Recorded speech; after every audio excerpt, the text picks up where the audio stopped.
El poder de la palabra. ¿Qué tal? Muy buenas tardes. Hoy es 19 de mayo del 2015. Yo soy Arturo Suárez. Muchísimas gracias por acompañarnos esta tarde al Poder de la Palabra. Evaristo Corona, ¿cómo estás? Arturo Auditorio, muy buenas tardes. Hoy vamos a tener una entrevista con el magistrado, ya lo tenemos aquí, Francisco Huber. Muy buenas tardes, magistrado, ¿cómo estás? ¿Qué tal, Arturo? ¿Cómo te vas? Evaristo, qué gusto estar aquí contigo. Yo dijera que invitado de lujo. Invitado de lujo para abrir este espacio. ¿Por qué no nos cuentas un poco de qué va a ser este espacio, Evaristo? Mira, este espacio, Arturo, es donde concurre un grupo de profesionales del periodismo, cuyo código fundamental es un enorme respeto a la transparencia, a la honestidad, a la verdad, a evitar la opacidad y a conseguir que se dé un equilibrio en pro de la libertad de expresión. Prueba de ello es que el personaje que el día de hoy nos acompaña, así lo describo como personaje, porque el magistrado es uno de los hombres que ha luchado activamente por transformar el estatus jurídico que vive este país, aunque él sea magistrado del DF, ¿no?, de la capital de la República. Pues te parece si vamos entrando en materia. Antes de darle la palabra al magistrado, le recuerdo nuestros números telefónicos 2623-0055 al 58 y nos puede visitar en la página www.elpoderdelapalabra.com.mx. Y ahora sí le entramos al tema, mi querido Evaristo. Arrancamos, yo creo, magistrado, que uno de los problemas torales de esta sociedad actuales nunca pierde vigencia. ¿Cuál es tu percepción sobre la justicia en México? Bueno, pero fíjate, Evaristo, que no solamente vamos a hablar de la percepción que yo tengo, porque es distinta la percepción que se tiene en el Poder Judicial que la percepción que tiene la gente de la justicia. La realidad es que, yo lo comentaba hace una semana en una conferencia, el Poder Judicial estamos muy alejados de la sociedad. La gente no nos entiende, nos hemos dedicado a hablar con términos jurídicos que nadie comprende, nos escudamos en ese tipo de resoluciones tratando de que la gente la tildamos de ignorante, cuando realmente lo que tenemos que hacer en todos los poderes judiciales del país es acercarnos a la gente, explicarles con palabras coloquiales por qué estamos llegando a este tipo de resoluciones, por qué estamos arribando a ese tipo de sentencias. Y la verdad es que el abogado siempre es muy reacio a tomar este tipo de determinaciones, este tipo de cambios, porque somos gente que estamos acostumbrados a las fórmulas sacramentales, a palabras rimbombantes que nadie nos entiende muchas veces, ni los propios abogados. Entonces, sí creo que si hablamos de la percepción de la justicia, la percepción que existe en el país por parte de la gente es mala.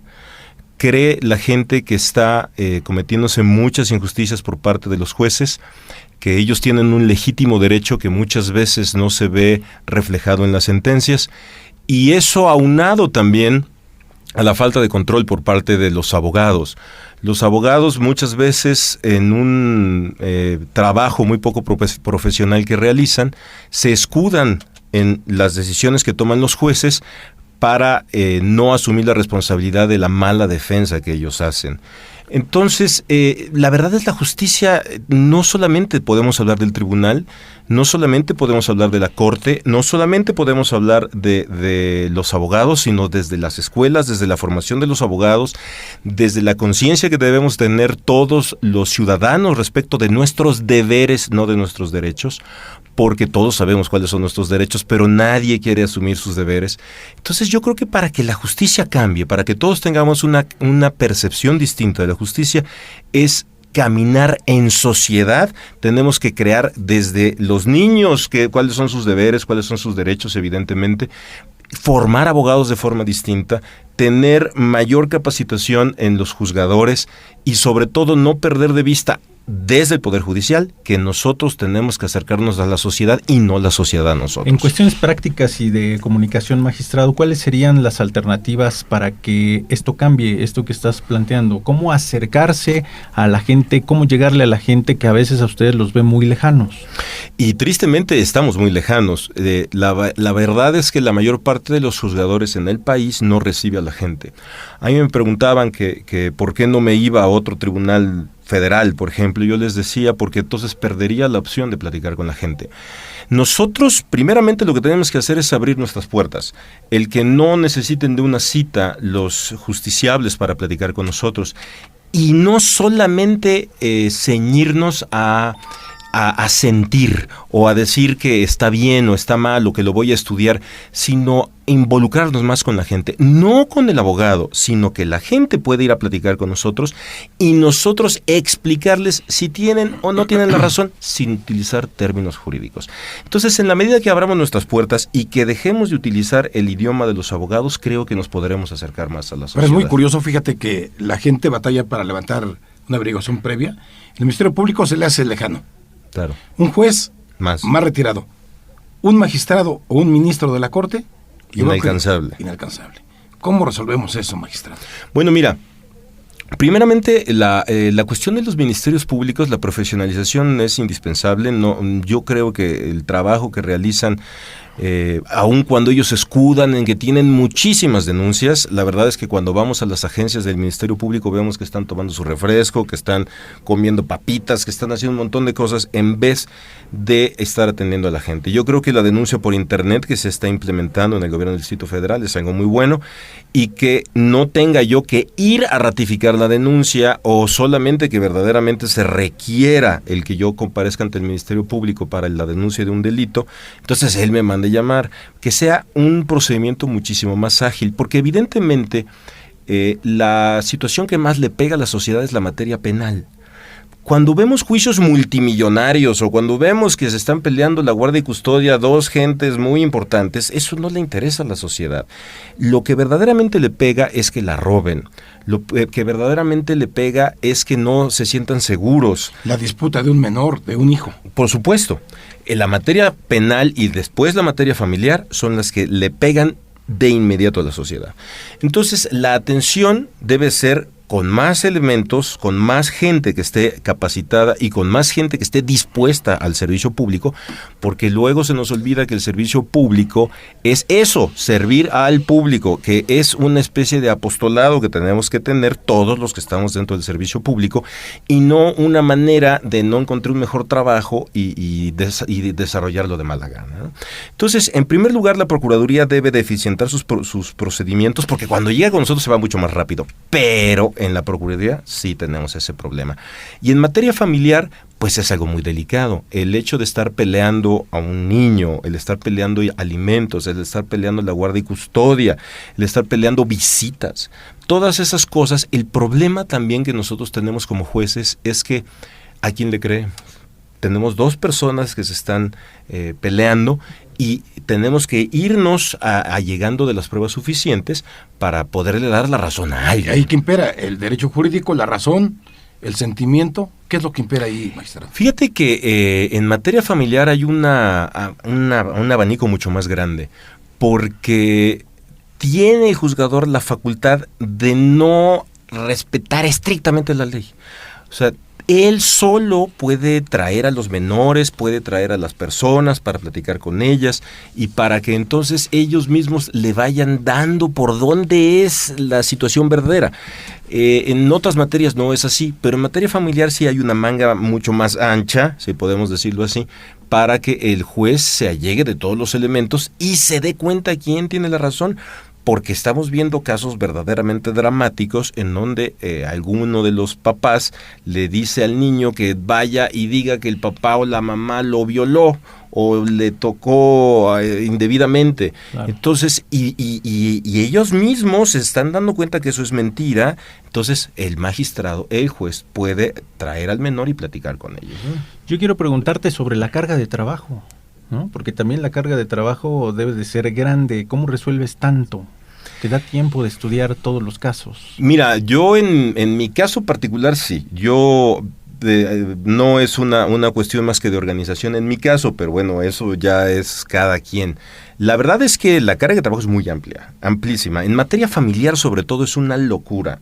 Estamos hablando de juzgados que están recibiendo alrededor de 4,000 asuntos nuevos al año. Es una barbaridad. Si nosotros vemos otros estados en donde un juez resuelve 100 asuntos al año, un juez familiar está resolviendo 4,000 asuntos al año. 10 diarios. Es verdaderamente una carga de trabajo tremenda. Si no entendemos, que ese es otro tema también muy importante, el Poder Judicial en todos lados, en México, es el poder que más está descuidado por parte de los otros dos poderes. necesitamos el presupuesto suficiente para crear más juzgados, porque nosotros, el Poder Judicial, somos los que le pegamos directo a la gente. Ningún otro poder le pega a la gente como el Poder Judicial. La sentencia le afecta directo a la persona. Una ley no. Los impuestos tampoco. O sea, van siendo indirectos. La sentencia es directa. Sí, magistrado. Luego, por supuesto, hay presupuesto y se burocratiza el sistema. Sí, pero fíjate que en los poderes judiciales no. El Poder Judicial es el poder más pobre de todos. Es el que menos recursos tiene, en donde los salarios son más bajos, en donde las cargas de trabajo y los horarios son bestiales.